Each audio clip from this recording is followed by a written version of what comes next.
Hello guys, in this video I'll show you how you can fix your battery stuck at 0% charging on laptop. So without further ado, let's get started. First of all, what you need to do here, you need to go to Device Manager. On Device Manager, you need to look for batteries. Expand this option here, and then you should see Microsoft ACPI Compliant Control Method Battery.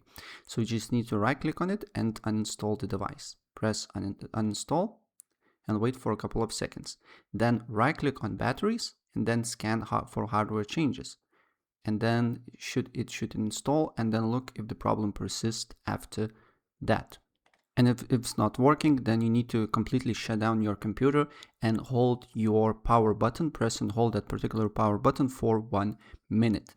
And after 1 minute passes, then you need to just press that button and turn on your computer, and your issue should be solved after that.